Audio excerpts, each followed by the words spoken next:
Kelci Long, I want to take some time to introduce myself as an educator and discuss the philosophies that I believe work best in the classroom, as well as discuss how technology makes a difference in a classroom and enhances a student's learning.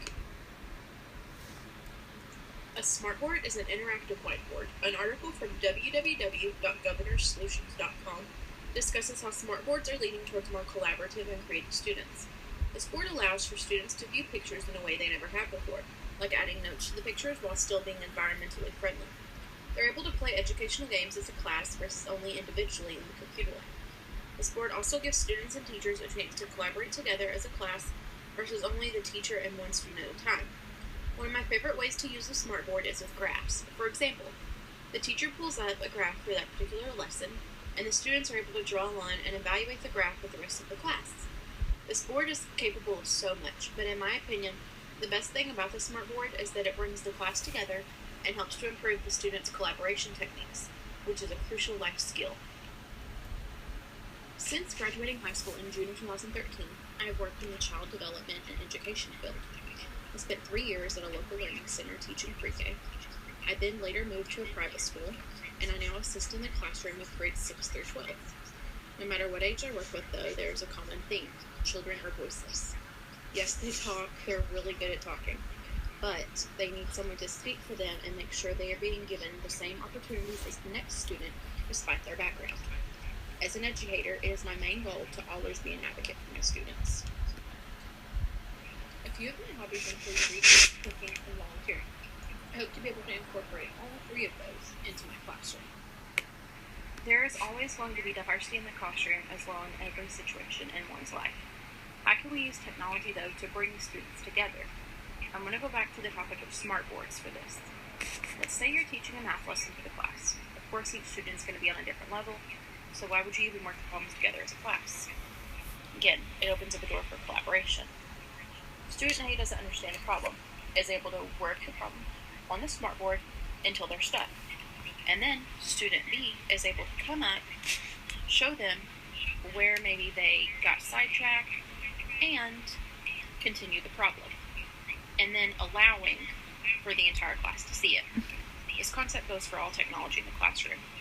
The purpose of technology is to bring resources to light that would maybe not be available otherwise, and in doing so, we've conquered a large part of the diversity issue.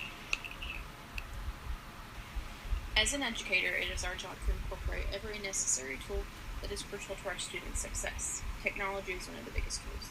It is so important to utilize it because it offers tools and resources that we do have as an educator, but can't offer to every single student simultaneously. I like to look to technology as an assistant almost, offering a hand when our hands are full.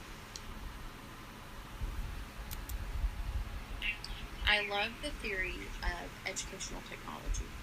Both education and technology by themselves are very strong and very powerful, but bring them together and you've created a powerhouse. As educators, we have to incorporate technology because it is the future. When we incorporate this into our daily teaching and the students' daily learning, we are creating students that see no limits and they know that they can conquer anything. This semester, I have learned a lot about blending e-learning and face-to-face learning. Face-to-face has its own strengths and e-learning has its own strengths.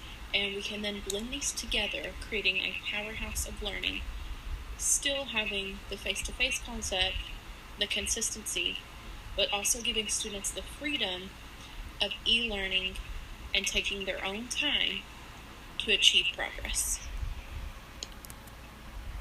In an article by Ines Chisholm, culture and technology are discussed and how they are affected by each other.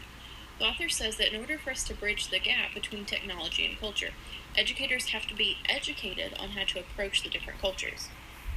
So we must continue to have an open mind and understand that each student is going to learn with technology differently. And as an educator, we have to keep an open mind and make sure that all of the students reach the same goal. Technology plays a role in student collaboration by allowing the students to work together and enhance their student collaboration skills even when they don't necessarily agree with someone. When they learn to work together, they achieve a sense of community and can use that skill in the rest of their educational career and in their own life. As an educator, I will be able to use technology to enhance my lesson plans by constantly incorporating it.